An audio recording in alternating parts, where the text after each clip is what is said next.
tous et bienvenue dans Hors-jeu Capital, le 102e numéro de ce podcast qui vous suit, qui vous guide dans les débriefs du PSG. On peut le dire, un podcast qui vient clôturer une semaine parfaite après la victoire contre Munich. Mercredi, le PSG s'est imposé hier à Strasbourg 4-1. Une victoire qui rassure, une victoire essentielle aussi pour rester au contact de Lille, messieurs, parce que Lille a gagné vendredi à Metz 2-0. Le PSG est donc à 3 points, toujours de Lille, et toujours en course pour le trophée de champion de France. Alors avec moi aujourd'hui, je vous présente l'équipe qui va m'accompagner. On démarre par qui? On démarre par l'ambassadeur du meilleur arrière-gauche de France, de l'histoire du PSG. Mitchell Baker, comment ça va, Nico? D'Europe même, tu pourrais dire. Europe. Soyons fous. Allez. Ouais. Bonjour à tous. Bonjour à tous. Content de vous retrouver en ce beau dimanche, même si c'est pas courant de vous retrouver le dimanche. Mais maintenant, on travaille tous les jours avec Mousse, donc présent. Ah bah justement, tu l'as déjà présenté. Celui qui a quitté Nantes pour Paris, mais pas le PSG pour les Canaries. Mousse, comment ça va? Salut Clément, content de te revoir déjà. Ouais. Avec ton beau bronzage. Ouais. On a la chance d'aller un peu à la montagne. Bon, bah, c'est pas notre cas à nous, mais bon. Et j'ai dit que tu avais quitté Nantes pour Paris, mais tu as quitté Paris pour Nantes. Ouais, c'est plutôt ça. Yacine, il allait me démarrer déjà. Il allait me dire, Yacine, il laisse rien passer. Hein. Non, c'est pour éviter les commentaires parce qu'après, il s'arrête dessus. On va parler de ça pendant 1 heure. C'est vrai que c'est une info très importante, Yass. C'est vrai. Ouais. Yacine, il a aucun joueur, il a aucun cœur, mais lui, il aime seulement le PSG. Il a bien raison. Ouais, Yacine? Salut à tous, ouais, ça va, merci. Bon, les amis, on va revenir sur, évidemment, pour commencer, avant de se projeter sur le match de mardi contre le Bayern Munich, c'est déjà dans 2 jours. On va revenir sur la victoire du PSG hier 4-1 à Strasbourg. Les buteurs, Mbappé, Sarabia, Kean et Paredes, d'un joli coup franc. Moïse Saï avait réduit le score à 3-1 pour Strasbourg. On peut le dire, le PSG n'a jamais vraiment été inquiété. C'était un pari sérieux, appliqué, qui a fait le boulot. Qu'est-ce que vous retenez de ce match? Yacine, qu'est-ce que tu retiens de ce match à Strasbourg, de cette victoire du PSG? Le fait que Pochettino a fait un peu tourner par obligation, par choix aussi sur certains, mais c'était un PSG sérieux qui a été efficace en première période notamment, qui a pratiquement marqué sur chaque action. Voilà, ça change un peu. Enfin, c'était un peu un match piège. On l'avait dit avant, parce que Strasbourg, parce qu'à l'extérieur, parce qu'entre 2 matchs de Ligue des Champions, parce que le match qui arrive, il est dès mardi. Donc ça ressemblait un peu au match piège qu'on a connu cette saison, en fait. Et là, effectivement, ils ont été sérieux, cohérents, appliqués. Les buts sont bien construits. Voilà, ça a suffi pour battre cette équipe de Strasbourg qui a été beaucoup moins agressive que d'habitude et qui a même pas eu de moment de révolte. Donc, une fois que Paris était lancé, effectivement, comme tu l'as dit, ils n'ont pratiquement jamais été mis en danger, quoi. Mousse, on avait peur du piège. On s'est dit, oula, entre 2 matchs du Bayern, après la victoire de Lille, Paris aurait pu tomber dans le piège et peut-être tout perdre même en une semaine. Bon, au final, ça s'est bien goupillé. Ils ont fait le travail, quoi. Ouais, exactement. Et puis, comme l'a dit Yacine dans le podcast précédent, je pense qu'on était tous d'accord pour se dire, on s'attendait à un match post-Ligue des Champions qu'a fait Paris cette saison, c'est-à-dire sans réelle cohésion, sans envie. Et puis là, non, très très belle surprise. Hein. Les joueurs ont fait un match très sérieux, c'est vrai. Face à une équipe de Strasbourg, en effet, qui a peut-être montré moins d'agressivité qu'à l'accoutumée. En tout cas, contre le PSG, de toute façon, tant mieux, parce qu'il n'y a au final pas de blessés. On s'en sort bien, on met 4 buts. Pour le goal average, c'est très important. Donc, écoute, non, on est content. Et puis après, on reviendra sur les cas particuliers. Et puis voilà, non, très, très, très bon match. Très bon match du PSG à 3 jours du quart de finale retour, pardon. Pas de blessés à déplorer, comme je l'ai dit. Donc, très, très satisfait dans l'ensemble. Voilà, il y a eu une sortie par précaution de Navas, mais c'est vraiment de la précaution. Ah oui, c'est vrai, j'oubliais. Pochettino l'a confirmé. Voilà, on espère surtout que c'est vrai. Voilà, ça ressemble à de la précaution. Bonne nouvelle, Yacine. Voilà. Tant qu'on n'a pas les vraies infos. Hein.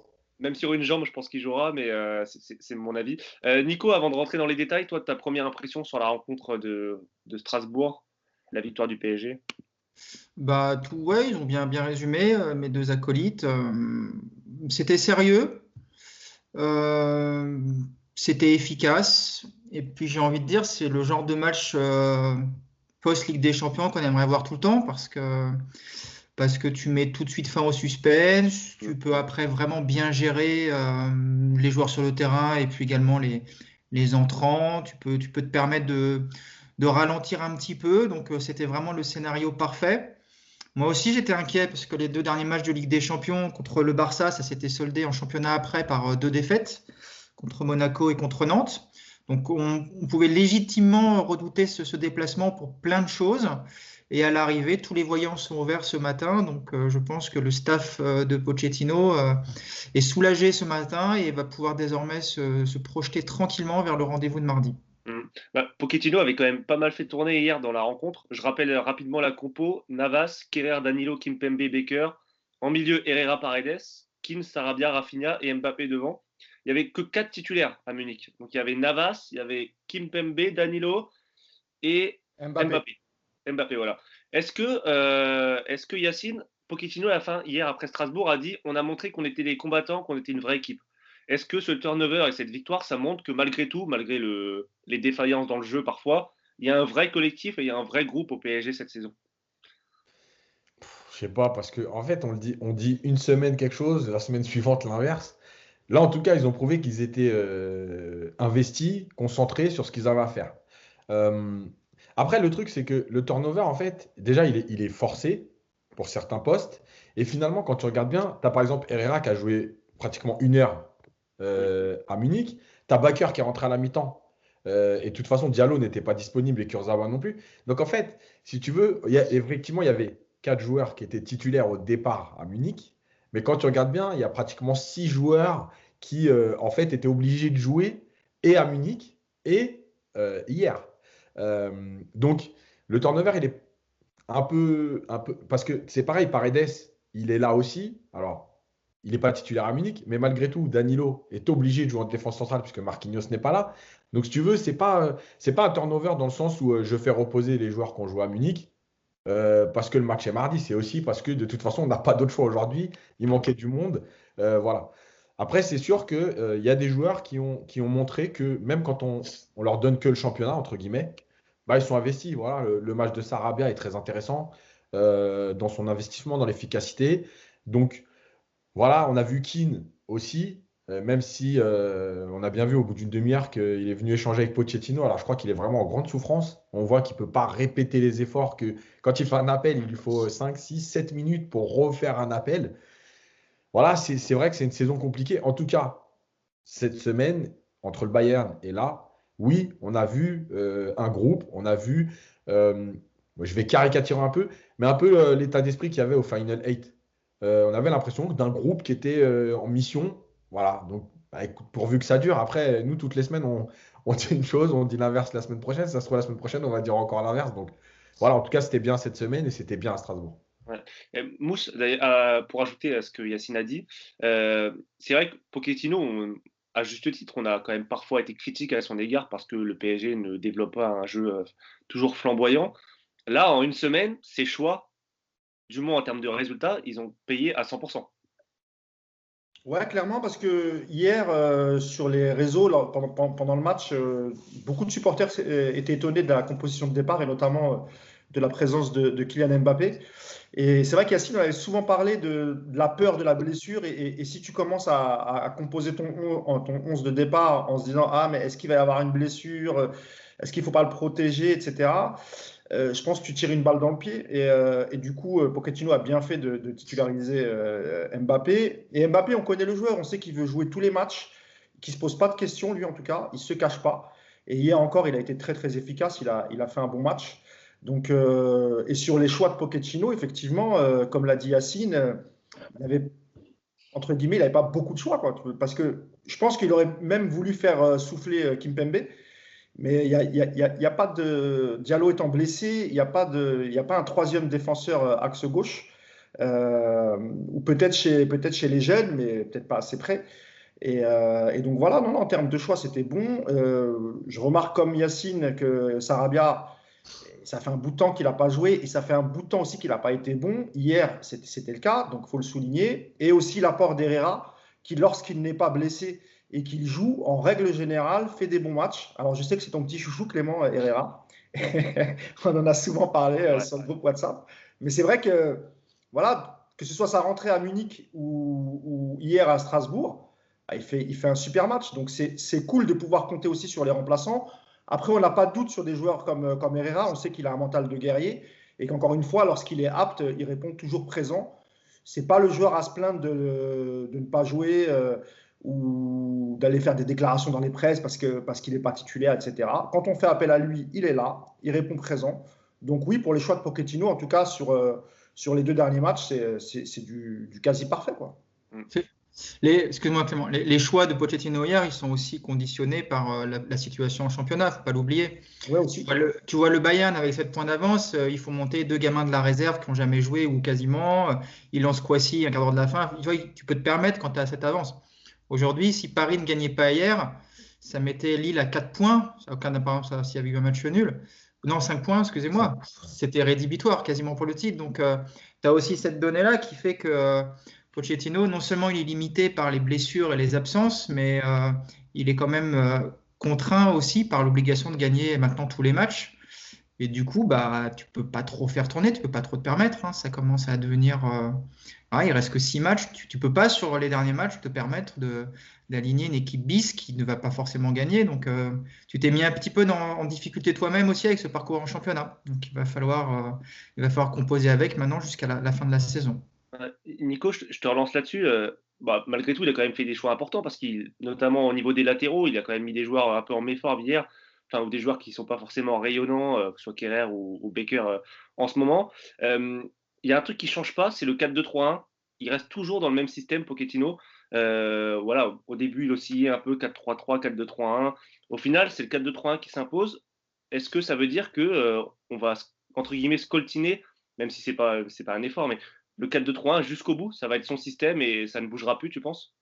À partir du moment où il l'a aligné même à Munich, je pense qu'il va effectivement garder cette compo la plupart du temps. Alors, peut-être qu'en fonction de l'adversaire, si tu te qualifies pour la demi-finale et que face à, je sais pas, admettons que tu affrontes Manchester et qu'il identifie un besoin tactique autre, peut-être qu'il s'adaptera, mais il a mis cette compo à Barcelone, il l'a remis à Munich.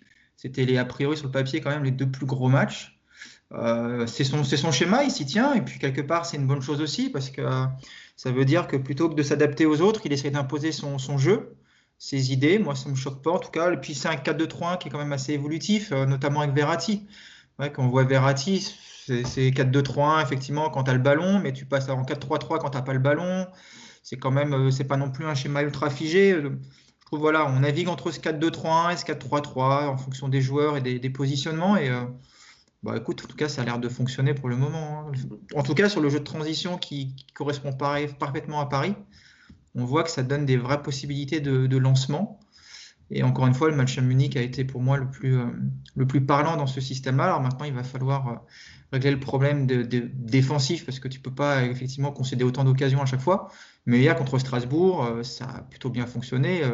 Moi, c'est la gestion du match que j'ai aimé hier, vraiment. Voilà, ce schéma, et on a trouvé des joueurs à leur place, alors bien aidés par Strasbourg qui n'était pas effectivement très agressif. Mais le 4-2-3, en tout cas, voilà, c'est le système de Pochettino. Les joueurs semblent l'apprécier, l'assimiler. Donc, oui, on va se le coltiner, Clément, jusqu'au bout de la saison, je pense. Ouais, Yacine, je sais que c'est des choses qui te tiennent à cœur. Enfin, j'en profite d'ailleurs pour parler de ta minute tactique. Tu as souvent analysé le jeu du PSG. Je pense que tu referas des vidéos après le match contre le Bayern, le retour. Mais tu as souvent dit, moi je sais, j'ai regardé tes vidéos, tu as souvent dit que c'était qu'une question presque de la théorie.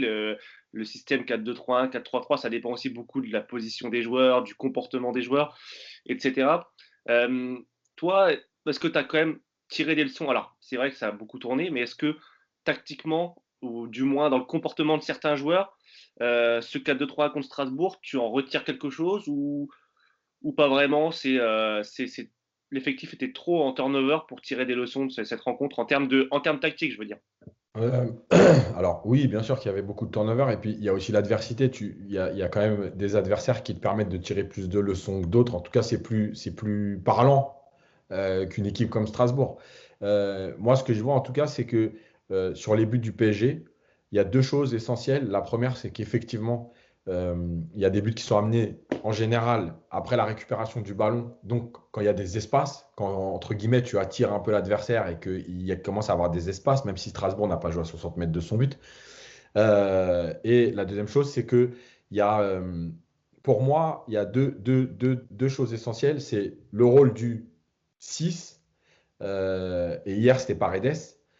Et en fait, on est toujours entre deux, c'est-à-dire que ce 6, en fait, à quoi il doit correspondre dans le jeu du PSG aujourd'hui? Est-ce qu'on est sur du Danilo avec un bloc plus bas et des sorties de balles en fait plus courtes, ou est-ce qu'on est sur un Paredes qui peut permettre de trouver des passes sur 30 ou 40 mètres qui font mal, mais avec le défaut que Paredes, quand il y a de l'intensité et de la densité, il a beaucoup plus de mal à jouer.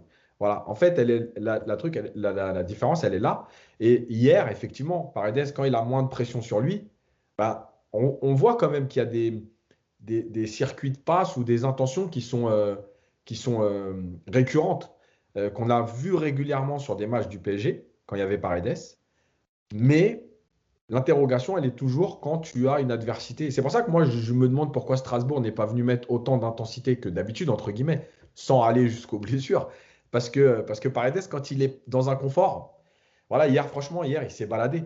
Et il s'est même permis de jouer un petit peu plus haut par moment, d'aller chercher le ballon un peu plus haut que de rester devant sa défense. Ah, tu lui mets pas l'intensité qu'il faut, voilà. Et la dernière chose, c'est Danilo aussi qui a, par exemple, sur le but de Sarabia, qui sort carrément de sa zone pour venir créer un surnom et trouver Sarabia dans l'intervalle. Voilà, je ne sais pas. En fait, je pense qu'il y a une réelle adaptation. Il faut presque qu'il y ait deux PSG, c'est-à-dire un PSG contre les équipes moyennes de Ligue 1 et un PSG contre des équipes comme le Bayern ou City qui viennent te chercher, qui dominent. Et je pense que ce poste-là, il est essentiel. Sans parler de Verratti, évidemment. Justement, on va revenir un peu sur le deuxième PSG quand on parlera du Bayern tout à l'heure. Mousse, hier, il y avait beaucoup de turnover. On a vu des joueurs comme Sarabia, tu en as un peu parlé, comme Herrera, comme Paredes, Paredes, il n'est pas non plus dans la forme de son année. Hein. En ce moment, il avait un peu de mal. Hormis le match d'hier, ça faisait quelques matchs qui n'étaient pas bons. Enfin, moyen du moins. Quel joueur tu sors du lot de cette rencontre contre Strasbourg? Quel joueur t'a le plus fait plaisir ou a marqué des points selon toi? Bah, j'en ai parlé tout à l'heure. Pour moi, Ander Herrera, vraiment, il m'a depuis son entrée face au Bayern, pardon, et son match d'hier. Encore une fois, c'est vraiment du gâchis parce que c'est vraiment un joueur qui a une bonne mentalité et qui, lorsqu'il est sur le terrain, alors même en forme, parfois, il n'a pas fait des super matchs, il n'a pas toujours été régulier. Mais en tout cas, dans l'état d'esprit, c'est le genre de joueur dont tu as besoin, surtout quand tu es en retard en championnat et que tu es sur tous les tableaux, parce que je rappelle que le PSG va aussi faire un quart de finale face à Angers en Coupe de France. Donc là, on est encore sur les trois tableaux, pardon. Donc ça ajoute des matchs supplémentaires. On sait qu'en termes de blessures, chaque semaine, alors soit on a un blessé, soit on a quelqu'un qui est atteint qui est positif au Covid. Et donc ce genre de joueurs, ils font du bien lorsqu'ils sont en forme. Et hier, encore une fois, quand tu vois son activité au milieu de terrain, et c'est vrai que comme l'a dit Yacine, des deux milieux, c'était Paredes qui était un peu plus bas et qui était souvent en rôle de 6, de milieu défensif, mais au milieu, l'activité d'Herrera, elle était énorme. Et il est toujours en mouvement, il cherche toujours à se placer pour récupérer le ballon et il joue très rapidement en une touche de balle en essayant de trouver soit Rafinha, soit les attaquants. Donc moi, chapeau, je trouve qu'il revient bien. On espère qu'il va plus se blesser jusqu'à la fin de saison parce qu'on aura besoin de tout le monde. Et aussi Danilo Pereira qui un coup joue au milieu et un coup joue en défense centrale. Et même hier en défense centrale, j'ai trouvé plutôt bien. Il a coupé pas mal de ballons de la tête. Alors que ce n'est pas vraiment son poste, on le sait, c'est Tuchel qui l'avait mis, mais pour d'autres raisons, parce que lui, il voulait absolument faire jouer Marquinhos milieu défensif. Donc voilà, moi, on a beaucoup critiqué Danilo lorsque le PSG l'a recruté en août dernier, et force est de constater qu'il va de mieux en mieux et il s'inscrit de mieux en mieux dans l'effectif du PSG. Et pareil, lorsque Marquinhos va revenir, ça va être un élément important, Danilo, surtout pour les matchs où tu subis, comme l'ont dit tout à l'heure Yacine et Nico. Il est très bon parce qu'il joue simplement, il récupère les ballons en une touche de balle, il fait des relances assez courtes, c'est vrai, mais c'est ce qu'on lui demande. Donc voilà, voilà, mon plus hier, ce serait plutôt Danilo et Herrera. Ouais, tu l'as dit, Mousse, c'est vrai qu'Herrera, il a plutôt été bon, notamment en Final 8 l'année dernière, où il avait joué le Aussi, quart, ouais. la demi-finale, la finale, et dans les gros matchs. Nico, en milieu, il y a du monde, enfin, il y a du monde. Sur le papier, en tout cas, il y a Danilo, il y a Verratti, il y a Paredes, il y a Gay, il y a Herrera. Dans les faits, il y a souvent des blessés, des Covid, etc. Est-ce que Herrera, toi, ça reste une doublure, ou il peut avoir un rôle bien plus important dans les moments clés de la saison, notamment les matchs décisifs qui attendent le PSG là? Il y a, bah, tu sais, il y a trois postes au milieu au PSG. Verratti, il est incontournable. Je pense que Gay, il est également par rapport à son activité et son profil. Ça veut dire qu'il reste une seule place. Le problème d'Herrera, c'est que je trouve qu'il n'a pas il n'a pas une faculté à orienter le jeu qui, pour moi, est suffisante. Je préfère Paredes dans ce registre. Après, par contre, Herrera, on ne peut pas lui enlever effectivement son activité, son sens du collectif, du sacrifice. C'est un joueur qui est très intelligent, c'est évident. Après, moi, j'en ferai pas un titulaire, mais voilà, c'est le genre de joueur sur lequel tu peux compter. On l'a vu à Munich d'ailleurs. Hein, rentrer comme ça au bout d'une demi-heure, c'était vraiment pas évident. On avait vu notamment Keane et Baker en grande souffrance en entrant dans le match. Lui, Herrera, il est vraiment bien rentré. Il a tout de suite trouvé ses marques et tu sens que tu peux compter sur lui. Maintenant, de là à en faire un titulaire indiscutable des gros rendez-vous, je suis quand même pas encore complètement convaincu par ça. Et encore une fois, et puis c'est aussi des questions d'association. J'ai quand même le sentiment que Paredes associé à Verratti, ça a quand même plus de ballons et ça a surtout une proportion d'alterner jeu court, jeu long. Herrera, c'est ce qui va lui manquer, quoi. C'est que voilà, effectivement, sur du jeu très court, sans prendre de risque, il est intéressant. Par contre, pour casser des lignes sur la passe ou pour allonger le jeu, je trouve qu'il est un peu plus limité. Donc, j'en ferai toujours quand même une doublure. Yacine, si je parle un peu à ton côté coach, entre guillemets, parce que toi, tu aimes bien analyser le comportement des joueurs, le pressing, les déplacements, etc. Hier, parmi, si je te cite trois noms, allez, Herrera, Sarabia et Rafinha, lesquels, lequel tu penses qu'il a le plus un rôle à jouer sur cette fin de saison au PSG, à apporter à l'équipe du moins, par rapport aux 11 qui se dessinent ces derniers temps? Bah, en fait, moi, je pense que c'est Herrera parce que, en fait, Herrera, il peut se situer dans plein de zones.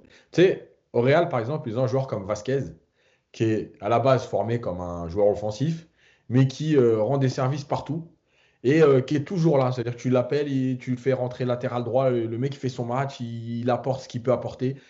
Et en fait, à un moment donné, pour les coachs, c'est des joueurs essentiels parce que tu sais que dans un moment dans le match ou même en début de match, hein, il te manque un joueur, il te manque un joueur à un poste, quel qu'il soit, et tu peux toujours lui demander d'occuper ce poste parce que déjà il est intelligent et il a une mentalité, ce qu'on appelle le soldat. Voilà, tu lui dis joueur latéral droit, ben, le mec, c'est pas son poste, il va pas te dire ouais, mais c'est pas mon poste, il va jouer latéral droit et il va donner ce qu'il a donné en tant que latéral droit.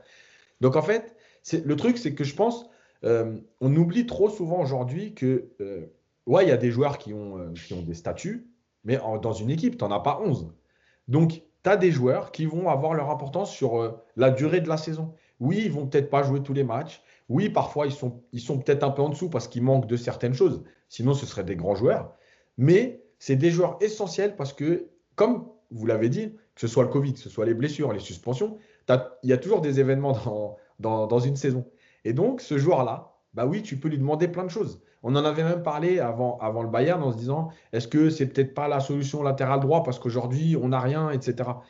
Voilà, moi, je pense que c'est lui par son adaptation. Parce que, par exemple, Rafinha, il a un profil. Voilà. C'est le joueur qui vient un peu entre les lignes, jouer court, échanger des passes courtes et proposer des solutions. Mais tu ne peux pas dire demain, il te manque Paredes et Danilo. Vas-y, Rafinha, tu vas jouer 6. Par contre, tu peux mettre Herrera Gay. Tu vois, c'est pas, ce serait moins bon, mais en tout cas, tu peux les mettre tous les deux en double pivot. Donc, c'est pour moi aujourd'hui le joueur qui a la plus large palette, en fait, pour exister jusqu'à la fin de la saison. Bon, il y a un joueur qui a fait un grand match hier et qui a confirmé son état de forme, c'est Mbappé. J'ai vu une stat là qui est passée sur nos amis d'Opta. Ils mettent Kylian Mbappé a été buteur et passeur décisif dans un même match de Ligue 1 à 19 reprises depuis qu'il joue à Paris. Seul Lionel Messi a fait mieux dans le top 5 européen.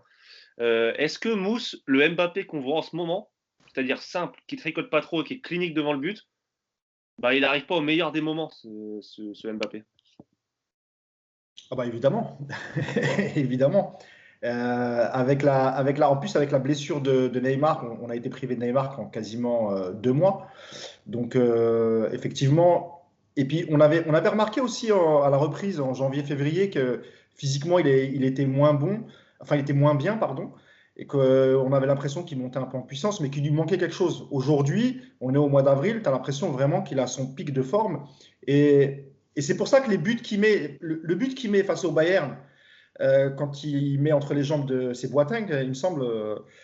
Ça, c'est le but d'un joueur qui est complètement en confiance. Et on sent qu'Mbappé, il n'y a rien qui peut l'arrêter. Il a une confiance incroyable. Et évidemment qu'on est content de l'avoir à son meilleur niveau à ce moment-là, parce que là, c'est. Je ne sais plus c'était quoi l'expression qu'ils utilisent, le money time. C'est ça qu'on utilise en NBA. Donc là, on est un peu dans le money time. Et même si parfois on a été un peu dur avec Mbappé, dans son comportement sur le terrain, que ce soit sur ses replis défensifs ou même sur sa façon de jouer lorsqu'il vient chercher les ballons, où il joue plus arrêté. Et là, ces derniers temps, ben voilà, il prend la profondeur. Enfin, on l'a souvent répété de toute façon, hein, quand Mbappé joue sur ses qualités, franchement, moi, je ne vois pas d'équivalent aujourd'hui sur la planète foot. Je vois pas d'équivalent. Donc, encore une fois, on peut être dur avec Mbappé, mais c'est justifié parce que dans son comportement sur le terrain, parfois souvent agacé quand il n'avait pas les ballons, etc., ça nous énervait un peu. Et aujourd'hui, je ne sais pas ce qui s'est passé, s'il y a eu un déclic ou si lui-même s'est dit que, ou peut-être le retour de Neymar, je ne sais pas. Mais en tout cas, aujourd'hui, oui, Mbappé, il donne satisfaction.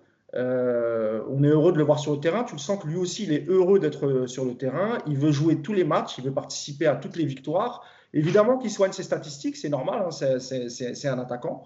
Donc, ouais, Mbappé, on a de la chance, comme tu l'as dit, qu'il soit en grande forme. Et encore une fois, ce que je vois et ce que j'apprécie là, c'est que je vois une confiance qui se dégage.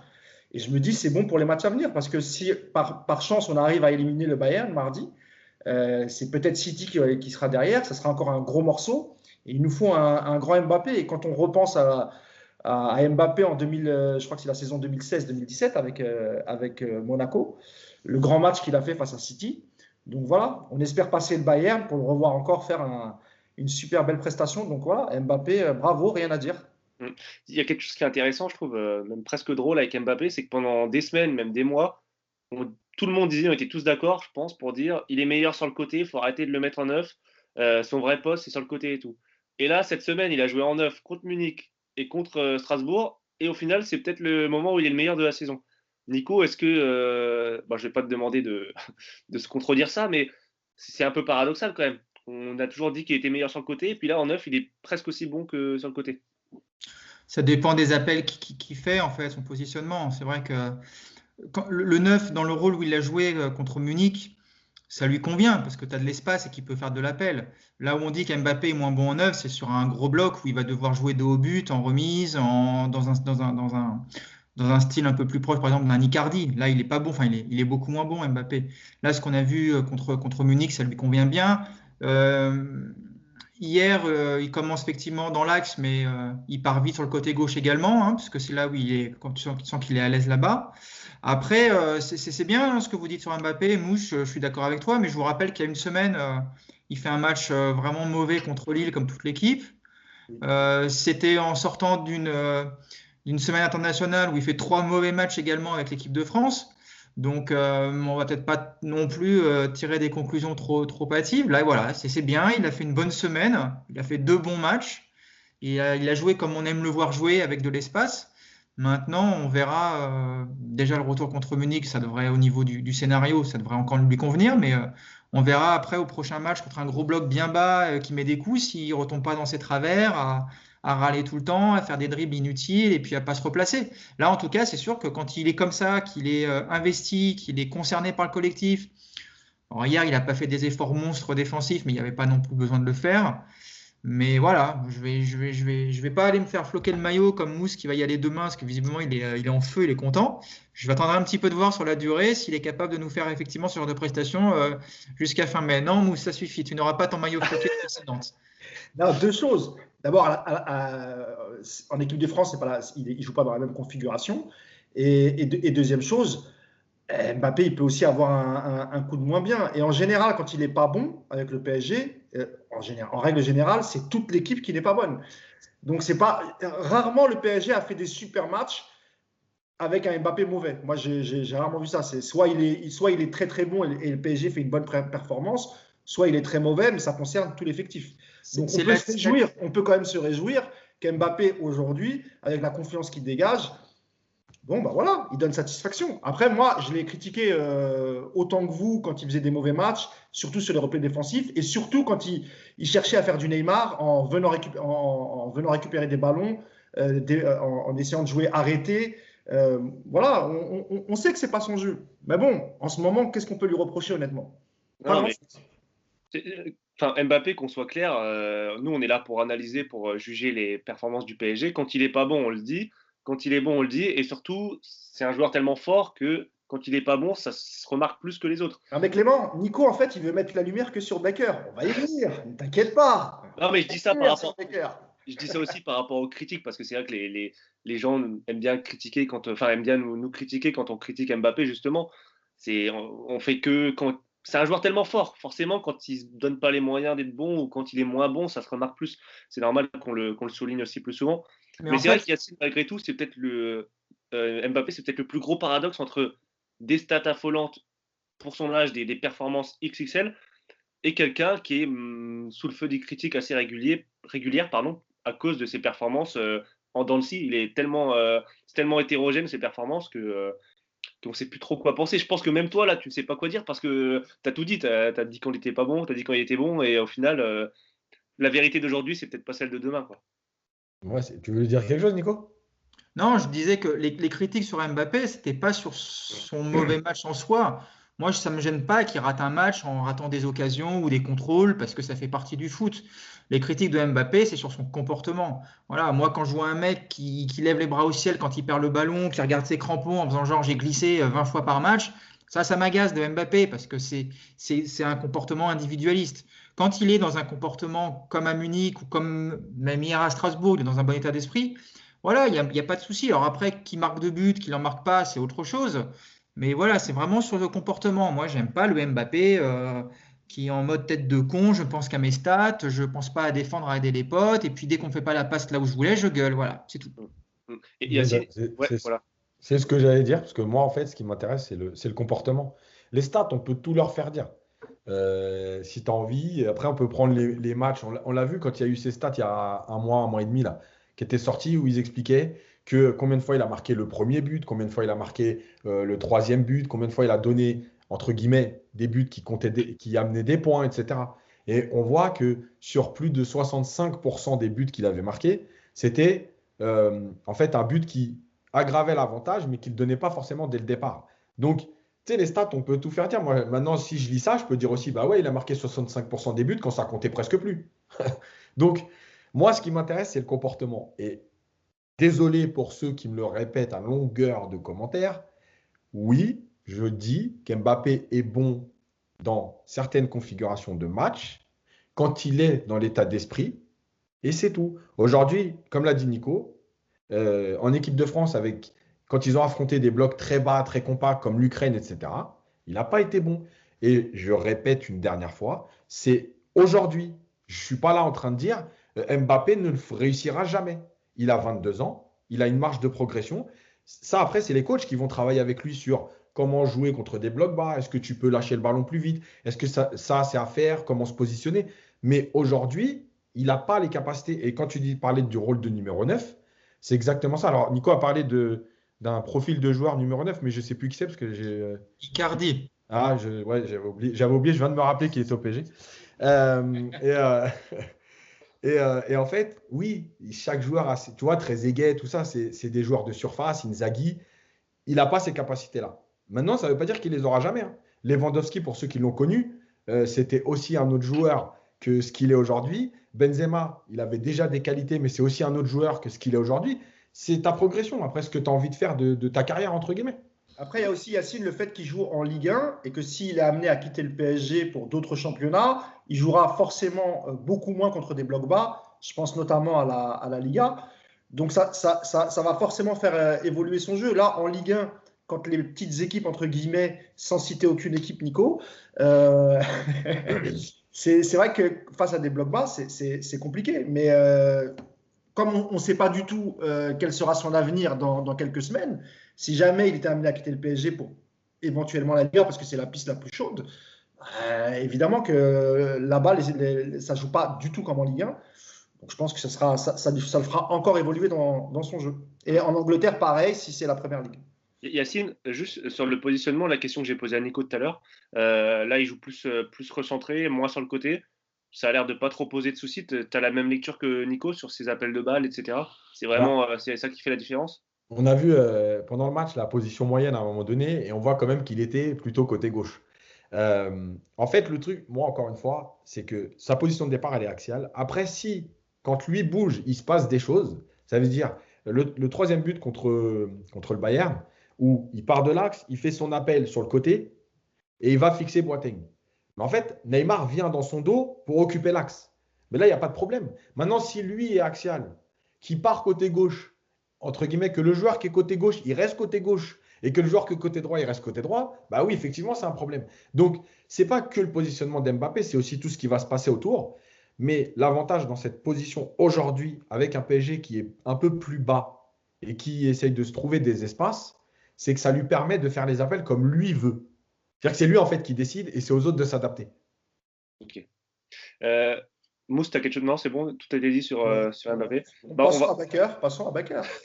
Mousse, il est fébrile parce qu'en ce moment, il y a un entraîne là, qui joue et du coup, toi, tu sens qu'il commence à vibrer pour son nouvelle équipe quand même. Hein, c'est quoi le score, Mousse là? Ça va être la mi-temps. Nico, je vais vous avouer un truc. Je regarde très très peu de matchs en dehors du Paris Saint-Germain. Et quand je dis très peu de matchs, ça concerne tous les autres championnats. Je crois que ça faisait super, à part le Classico que j'ai regardé hier, parce que ces derniers temps, ça se joue en même temps que le PSG, ça faisait super longtemps que je n'avais pas regardé un autre match. Donc non, même si je suis physiquement à Nantes, il y a peu de chances qu'un jour, j'aille même à la Beaujoire pour voir un match de Nantes, sauf si c'est contre le PSG, évidemment. Je ne sais pas s'il y en a qui ont regardé le Bayern hier, mais ça a fait un partout du coup contre l'Union Berlin. Alors, on a vu Kingsley Coman toucher au genou, sortir. Apparemment, ça va. Donc, il devrait pouvoir tenir sa place au parc mardi. Goretzka, lui, qui est sorti contre le PSG, ça s'annonce un peu plus compliqué. Il devrait déclarer forfait. Donc voilà, le Bayern qui va devoir faire face à une série de blessures aussi, comme le PSG à l'aller. Un peu plus que eux à l'aller, parce qu'il y avait déjà Lewandowski avec Gnabry. Évidemment, on s'interroge tous sur le PSG. Quel PSG au match retour? Quel visage? Est-ce que le PSG va autant subir qu'à l'aller? Est-ce qu'il va un peu proposer autre chose? Est-ce qu'il peut proposer autre chose? C'est aussi la question. Allez, Nico, toi, tu vois comment ce match retour? Parce que là, ça y est, on est à 2 jours, on est à J-2, on peut se projeter un peu. Avant de parler de la compo d'équipe, parce qu'on va évidemment s'interroger sur les hommes qui vont composer le 11 du PSG, à quel type de match tu t'attends? Est-ce que tu t'attends au même scénario? Pochettino, il a un peu donné l'avant-goût hier. Hein. Donc, après, au micro de Canal+, il a dit on va beaucoup souffrir, ça va vraiment être très dur, on va beaucoup souffrir. Moi, il ne m'a pas rassuré, je ne vais pas vous mentir. Pour moi, ce qu'il a dit, ça veut dire ça va être la même chose, on va devoir serrer les dents. Mais toi, est-ce que tu t'attends au même match ou peut-être qu'avec certains joueurs, on aura un peu plus le pied sur le ballon? Le seul joueur qui, de toute façon, peut changer la physionomie, c'est Verratti. Alors, il va pas révolutionner le jeu du PSG, mais il va lui permettre, en tout cas, s'il est là, de garder un petit peu plus le ballon, de casser un peu le rythme et de ne pas se résumer à une attaque-défense avec, dès qu'on récupère le ballon, soit on lance Mbappé dans les 2 secondes, soit on perd systématiquement la balle. Donc, je pense que Verratti va avoir un rôle vraiment très important dans cette manière de pouvoir un petit peu donner le tempo du match, surtout du jeu parisien. Après, sur la physionomie, je ne vois pas trop comment ça va changer. Hein. De toute façon, j'ai même envie de te dire qu'il n'y a pas trop intérêt pour le PSG à changer grand-chose, du moins dans le positionnement, parce qu'on a vu qu'un Bayern positionné très haut sur le terrain, ça offrait des boulevards derrière. Et évidemment que ça va être la force principale du PSG mardi soir. Par contre, il va falloir trouver un moyen, effectivement, de concéder moins de tirs, parce que je ne sais pas si le Bayern peut être aussi maladroit 2 matchs de suite. ou si Navas peut être encore une fois impérial. Donc ça va être un mix à mon avis entre ces deux données. Trouver le moyen déjà de calmer un petit peu la fougue du Bayern et puis voir un petit peu. Mais de toute façon, ils vont pas trop nous laisser le choix, j'ai l'impression. Hein, tu sais, ils vont avoir 2 buts à marquer. Mon avis, dans leur idée, c'est de mener à la pause pour mettre le doute sur dans le PSG. Donc je les vois démarrer très fort, le Bayern, jouer encore une fois très haut, mais franchement, ouais, le même scénario que le match aller, mais avec, je te dis, ce facteur Verratti qui va te permettre peut-être d'avoir un petit peu de période de conservation, même dans ton camp, tu vois. Lui, il est fort pour récupérer des fautes, pour te faire remonter un bloc, pour casser le rythme du match. Mais ouais, je vois pas trop comment ça peut être une autre configuration de match, en tout cas. Hein. Je vois pas le PSG confisquer le ballon pendant 80 minutes à ce Bayern. Hein. Yacine, donc au-delà de ce qu'a dit Nico, tout à l'heure, j'ai souligné les absences côté Bayern. Ça veut dire qu'on devrait avoir Hernandez avec Boateng dans l'axe derrière et Alaba en milieu sûrement. Est-ce que ces absents côté Bayern, ça peut aussi changer quelque chose de leur côté? Boateng, Clément, apparemment, il y a un souci. Hein, il peut aussi, lui aussi déclarer forfait. Hein. Ouais, alors il pourrait, oui, c'est ça, c'est une éventualité. Pour l'instant, il tient sa place, mais bon, il a eu un coup aussi. Est-ce que ces absences, enfin, ces modifications côté Bayern par rapport à l'aller, ça peut changer la donne, Yacine, pour toi? Individuellement, oui, forcément. Maintenant, collectivement, non, parce que le Bayern ne change pas jamais sa façon de jouer. Quelle que soit la compo, euh, ça joue toujours de la même façon, avec la même idée. C'est de marquer des buts, c'est d'aller chercher, c'est de mettre des centres, etc. Donc, ça ne changera pas l'état d'esprit. C'est-à-dire qu'il n'y aura pas de surprise. Ce n'est pas comme si le Bayern, demain, avec les absents, enfin mardi, avec les absents, d'un coup, tu découvrais un Bayern qui te laisse le ballon et qui attend pour contrer. Ça n'arrivera pas. Donc, non, maintenant dans la qualité individuelle, automatiquement. Quand tu n'as pas Goretzka, quand tu n'as pas Lewandowski, quand tu n'as pas Gnabry, voilà, alors ça t'enlève des qualités individuelles au départ, mais ça t'enlève même des possibilités de coaching. Parce que quand tu as Gnabry, tu as donc Coman, Sané et Gnabry pour 2 postes, et il y en a un qui va remplacer un des deux à un moment donné dans le match. Donc tu vas te reprendre un mec avec de la vivacité, avec de la vitesse. Là, tu peux pas, parce que de toute façon, il y en a un qui n'est pas là. Je pense pas que ça changera pas donc l'état d'esprit du match. Moi, je pense qu'il y a un élément clé. Je l'avais montré dans la minute tactique justement après le match. C'est qu'en fait, on ne peut plus subir autant de centres. Le Bayern a fait 50 fois la même chose. Fixé, donné à Kimmich, il va chercher de l'autre côté sur Sané et on y va, ça déborde et ça centre. En fait, tu peux plus. Et la deuxième chose, c'est que je l'ai dit, Paris a défendu avec son cœur contre Munich. Pas intelligemment, mais avec son cœur, ça a tenu. Là, c'est pareil, tu ne peux pas subir autant de centres au deuxième poteau. Le but en finale de la Ligue des Champions, il arrive au deuxième poteau. Le but là, il arrive au deuxième poteau. À un moment donné, c'est pas possible de subir 50 fois la même action. Voilà, moi, je pense qu'il y a malgré tout dans cette équipe une peur d'aller réellement chercher un joueur, de peur d'être éliminé. Et je pense que c'est ce qui fait la différence. Maintenant, globalement, ceux qui ont vu le Classico hier, Real-Barça, qu'est-ce qu'a fait le Real? La même chose que le PSG. Ils se sont mis bloc bas, médian. Ils ont attendu, ils les ont laissés tourner. À chaque récupération de balle, ça cherchait Benzema soit en appui, soit Vinicius dans la profondeur. Et sur la première période, s'il y a 3-0, il n'y a rien à dire. Donc, écoute, Paris, en fait, a les qualités pour faire mal au Bayern sur ses points faibles. Tu ne peux pas non plus demander à Pochettino demain de faire autre chose. Mousse, on a appris ce matin que Verratti et Florenzi étaient négatifs à la Covid-19. Verratti devrait participer à la séance du jour, Florenzi peut-être demain. Alors, est-ce que les deux doivent absolument jouer contre Munich? Ma question, je sous-entends en gros par rapport à leurs conditions physiques éventuelles. Donc Verratti, je suppose que oui, on est tous d'accord. Pour un Florenzi, est-ce qu'un Florenzi diminué doit jouer ou est-ce que faut privilégier Dagba plutôt selon toi? Alors déjà sur Verratti, il sera super important et évidemment que même en manque de rythme, il faut qu'il joue. Parce que comme l'a souligné tout à l'heure Nico en début de podcast, Verratti, lui, il peut jouer 2 rôles en fait. Donc c'est ça qui est bien, c'est qu'offensivement, il va t'apporter beaucoup. Et dans le contre-pressing, il est toujours présent. Et surtout pour récupérer des ballons, casser le rythme, comme l'a dit Nicolas. Donc là-dessus, je pense qu'on est tous d'accord. Et même si il ne peut pas tenir les 90 minutes parce que le rythme sera très très élevé, eh ben, il peut jouer peut-être 55 minutes, 60 minutes, et il nous fera du bien quoi qu'il arrive, parce que c'est le seul au milieu de terrain qui, lorsqu'on prend des vagues, est capable de garder un peu le ballon, de sortir du pressing, et ça c'est très très important. Donc sur Verratti, je pense qu'on est tous d'accord, et même s'il est cramé à la 50e, ben, c'est pas grave. Il sort et il y a d'autres solutions. On peut faire rentrer un Rafinha ou on peut compléter encore le milieu de terrain. Sur Florenzi, j'ai des doutes parce que depuis le début de saison, il montre que physiquement, il est trop juste.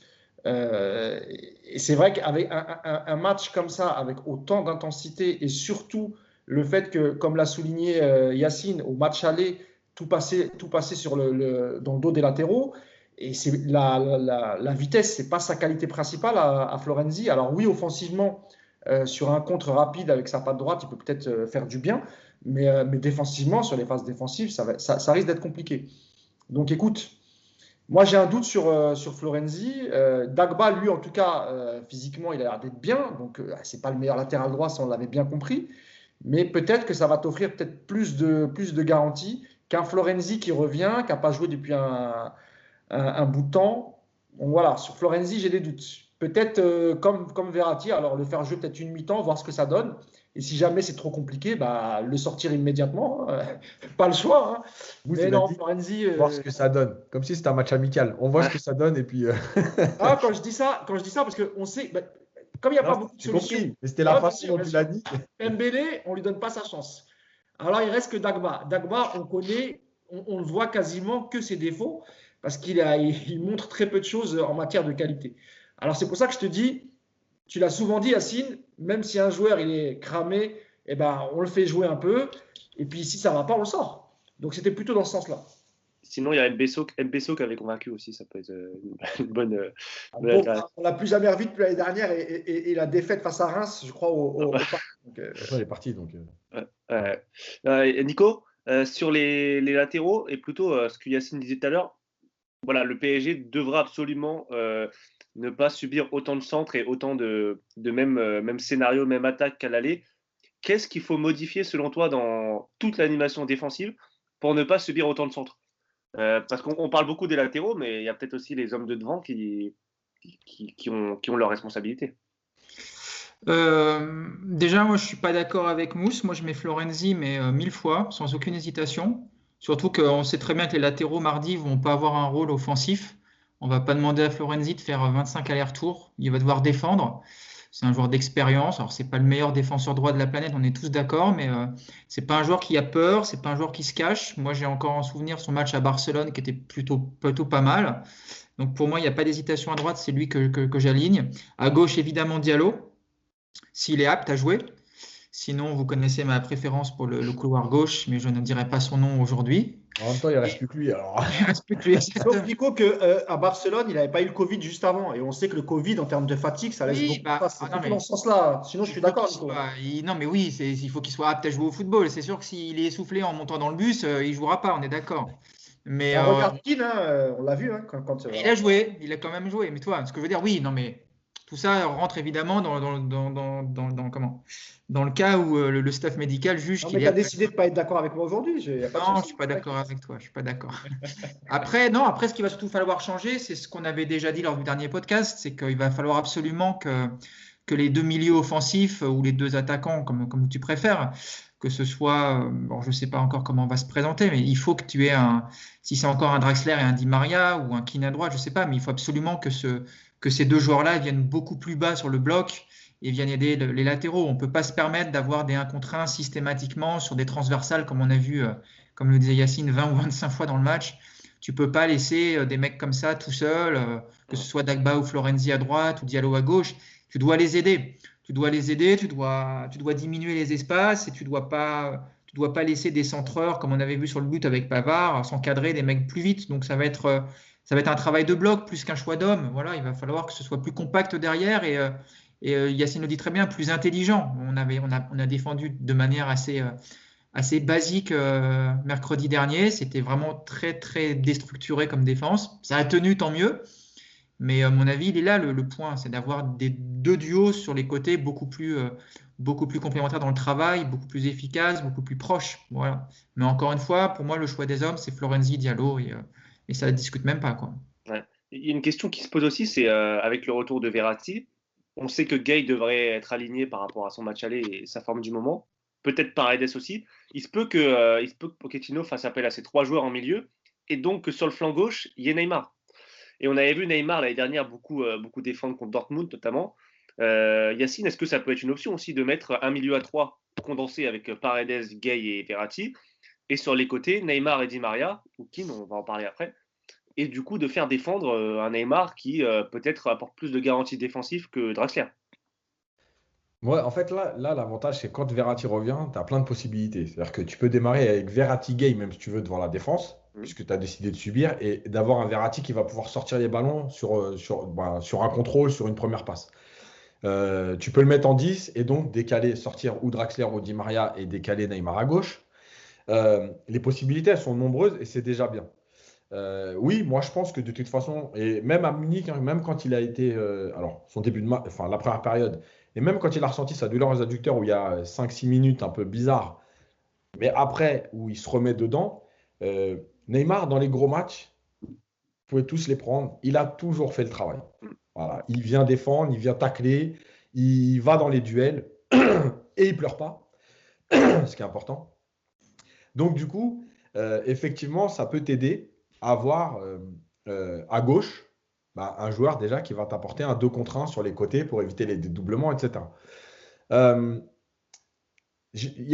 moi, pour moi, il y a une chose essentielle, c'est que il y a les 2 contre 1, ça c'est obligatoire, enfin c'est obligatoire. Il faut que ce soit fait, en tout cas souvent. Mais pour moi, il y a un problème d'attitude des latéraux où ils se mettent toujours à distance. Et c'est pour ça que j'avais parlé d'Herrera. Ils se mettent toujours à distance comme si, bon, j'anticipe un peu l'accélération de l'attaquant. Et en fait, c'est une faute que font tous les joueurs de foot. C'est que si tu veux qu'un attaquant ne prenne pas de vitesse, il faut être collé à lui. Voilà. Et en fait, on pense que ces 1,50 m vont te permettre de te retourner et de gagner 1,50 m. Mais quand le joueur a décidé qu'il a poussé le ballon, lui, il est face au jeu, et tu peux reculer d'1,50 m, tu ne le rattraperas jamais.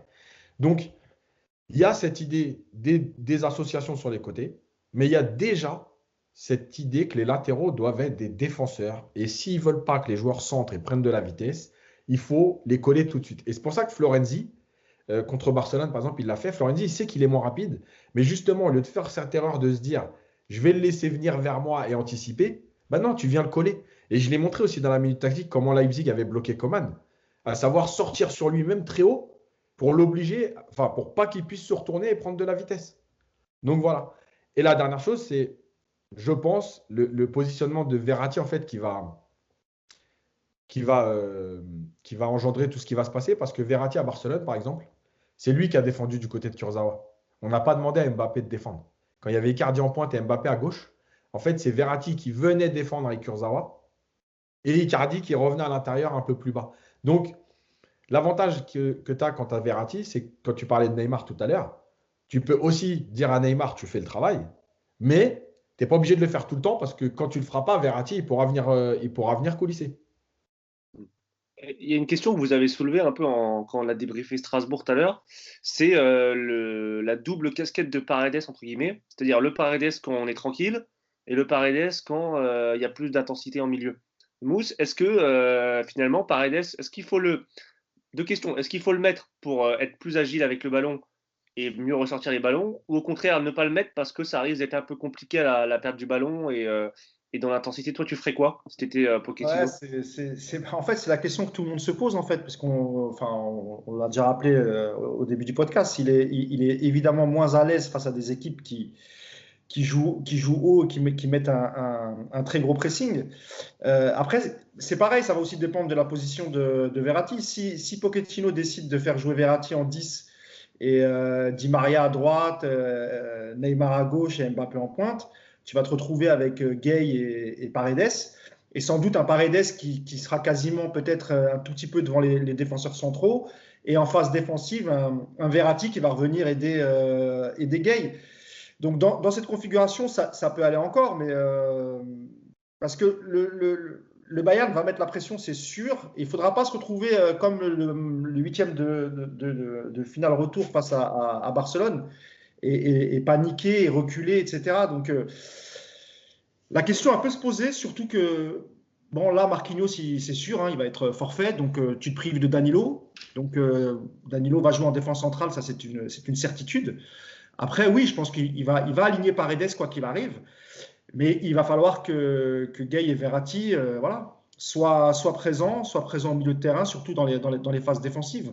Donc, de toute façon, et en plus, dans sa position, Paredes, c'est vrai qu'avec son jeu long, ça peut aussi faire mal au Bayern. Donc, oui, je pense qu'il faut mettre Paredes. Mais avoir la position de Verratti. Mais moi, je suis quasiment persuadé, je ne sais pas ce que vous en pensez, je suis persuadé que Verratti va jouer en 10 et c'est Keane qui va être sacrifié. Di Maria va jouer parce qu'il a été mis au repos là. Et Neymar va jouer sur le côté gauche et sans doute Mbappé en pointe. Ouais, Donc je pense que ça sera une doublette Paredes-Gay, Verratti un peu plus haut, mais on connaît Verratti quand il joue à ce poste-là, en fait il occupe les deux postes. Ça dépend des phases. Mais oui, je pense qu'on se dirige plutôt vers ça. Ouais. Nico, tu es d'accord concernant le milieu et Non. notamment Paredes? Est-ce que tu le mettrais ou pas? J'ai envie de dire oui, mais je vais devoir dire non juste pour. Non, oui, je suis d'accord. Je suis d'accord. L'avantage de ce milieu-là, c'est qu'effectivement, as vraiment trois joueurs qui travaillent tout le temps, quoi. T'as pas le risque de te retrouver avec un Neymar ou un autre joueur qui de temps en temps va pas revenir. Au moins, tu sais que Verratti sera à la construction, à la défense, qui va venir compenser. Il a une activité aujourd'hui que tu peux difficilement remplacer. Donc ouais, je pense que ça va être ça. Par contre, là où je suis moins optimiste que Mousse, parce qu'il faut quand même qu'il y ait un petit bémol, c'est quand il dit qu'il espère que le PSG ne va pas paniquer au match retour. On sait tous que ça va être le cas. Le PSG, c'est le spécialiste des gros matchs allés, des matchs retour où tout le monde est en train d'être terrorisé avant même d'entrer sur le terrain. Donc évidemment que le PSG va avoir peur. J'ose même pas imaginer si le Bayern ouvre le score à 1-0. Je suis pas si sûr que ça, Nico. Franchement, sur ce match-là, parce que tu sais, Barcelone, ça avait une dimension psychologique, Nico. Tu vois ce que je veux dire? C'est Barcelone et tout ce que ça comporte. Je suis pas sûr que là, ils entrent avec. Moi, je pense qu'ils vont entrer avec un état d'esprit conquérant. Je te laisse finir. Bah, ce que je ferais, c'est que je rendrais public les discussions WhatsApp de mardi soir. Si jamais le Bayern ouvre le score, je mettrai devant tout le monde, je montrerai à tout le monde les messages de Mousse, qui va être à base de j'ai trop peur, je vais me suicider, venez m'aider. Ça va être que ça. Ce n'est pas dans mon ADN et c'est surtout pas mon langage. Qui a bloqué le chrono? C'est ça. Le temps passe plus, c'est quoi ce bordel? Mais faites quelque chose, on va pas se qualifier. Oh là là, le podcast, ça va être horrible demain. Voilà, je vous l'annonce. C'est vrai que sur le match retour contre le Barcelone, mais encore une fois, c'est vraiment la dimension psychologique et c'est parce que c'est Barcelone. Contre le Bayern, honnêtement, je les vois pas paniquer ou rentrer morts de peur, vraiment.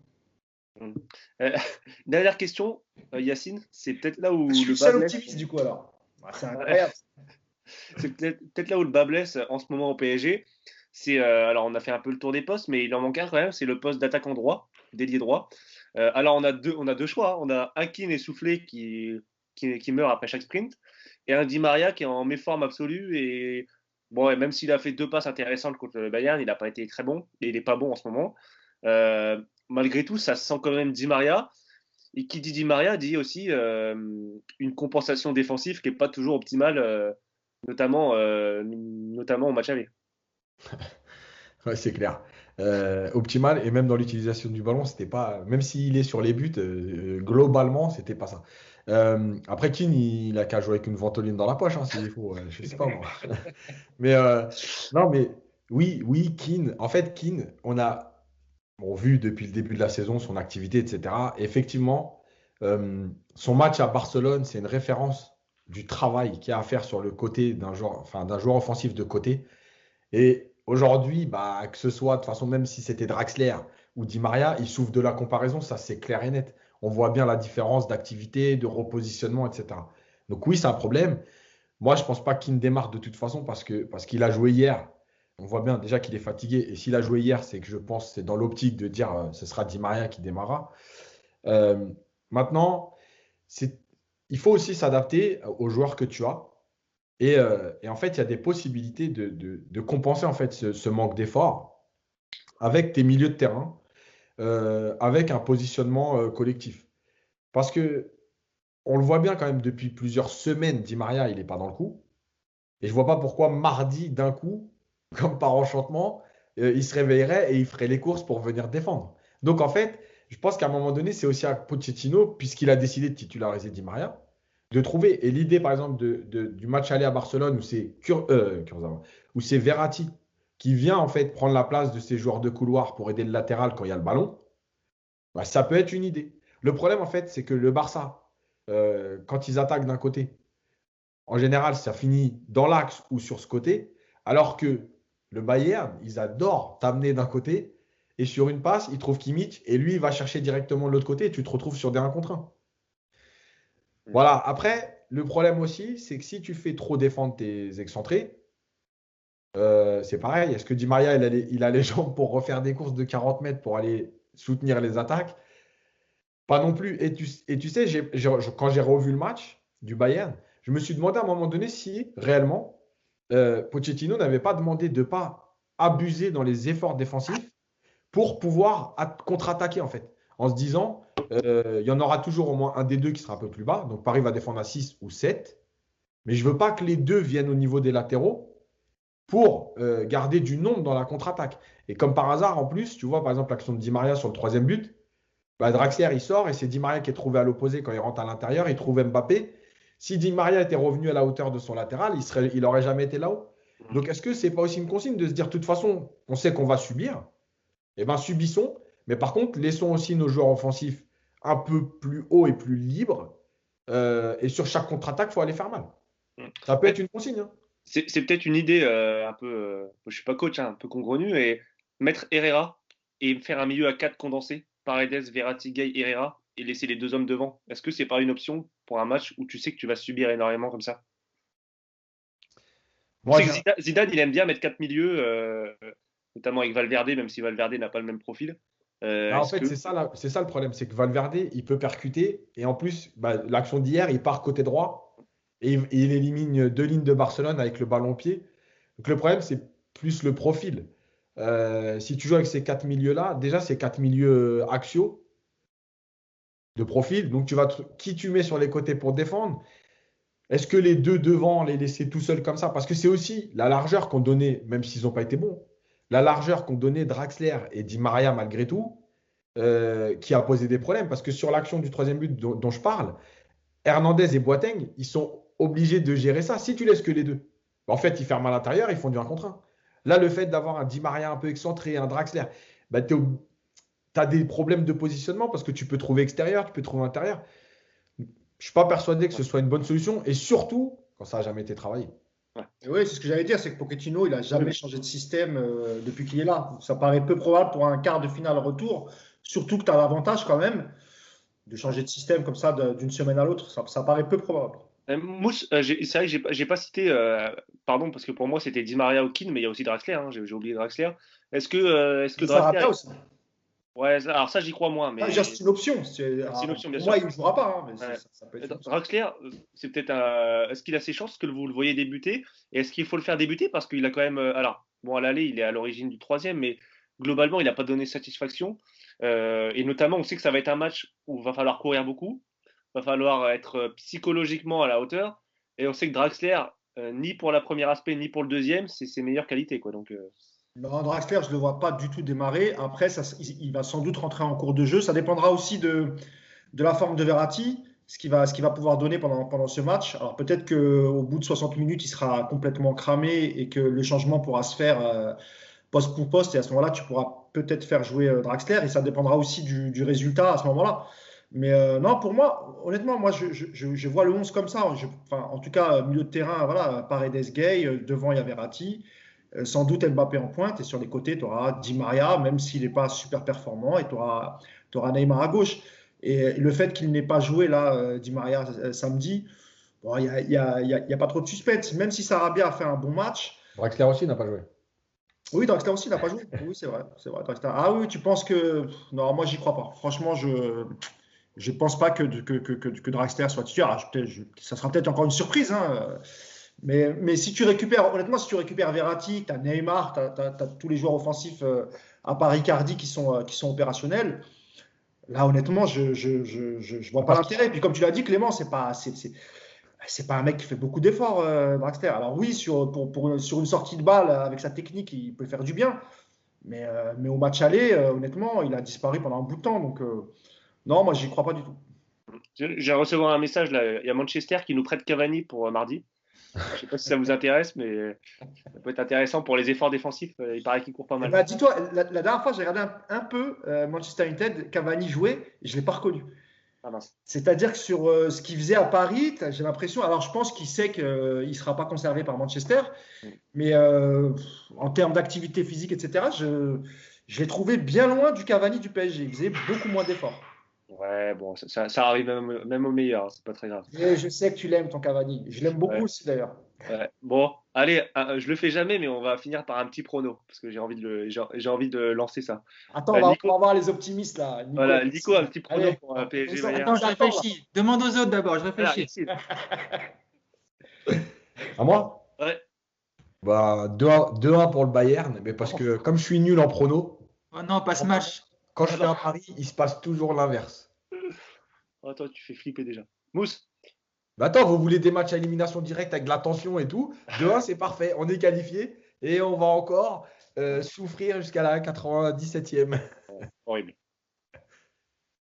Allume ton micro. Mets ton micro. Je l'avais coupé parce que j'allais tousser, pardon. Ah. Je disais donc, comme c'est au Bayern de faire le jeu et c'est au Bayern de prendre des risques, moi je vois une victoire du Paris Saint-Germain, 3-1.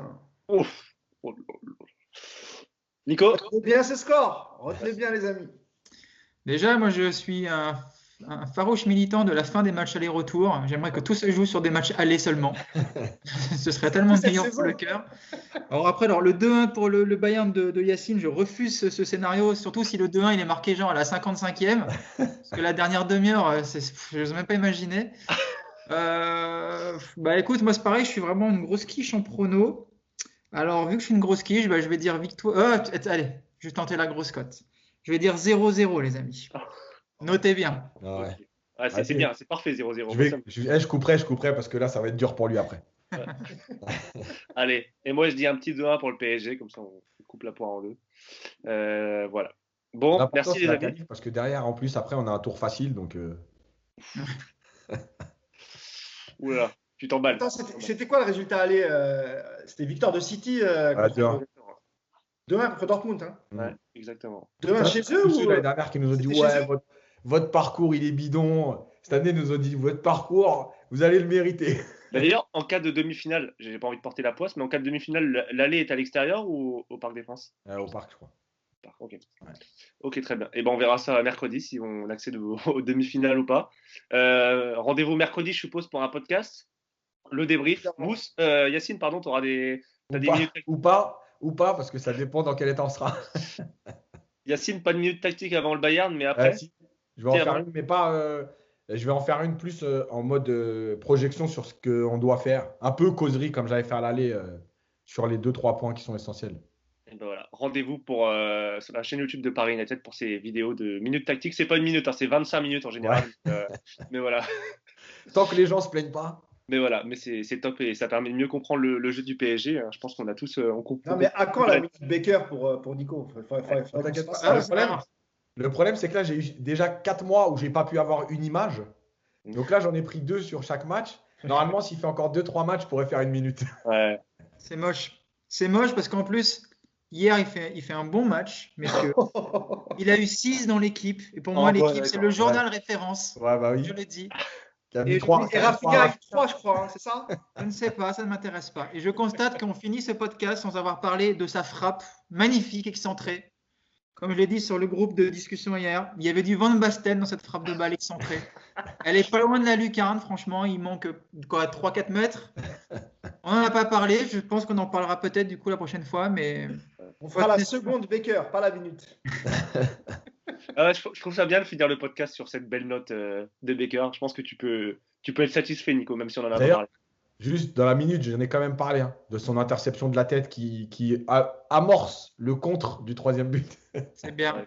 Par contre, juste un petit message justement à tous les gens. Dès qu'il y a Baker qui apparaît quelque part, arrêtez de me notifier. Là, j'en peux plus. Là, parce que je reçois. Là, dès qu'il rentre, je reçois 45 notifications. Ça y est, il rentre. Nico.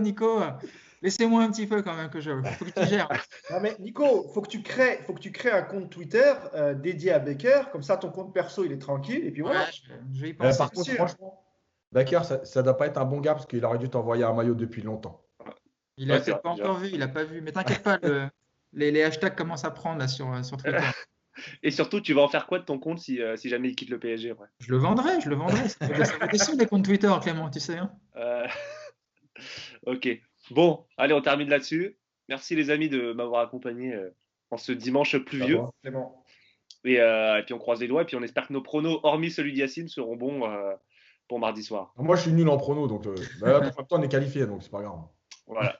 Et une fois n'est pas coutume, allez Paris pour mardi. Allez, salut! Ciao. Ciao. Ciao.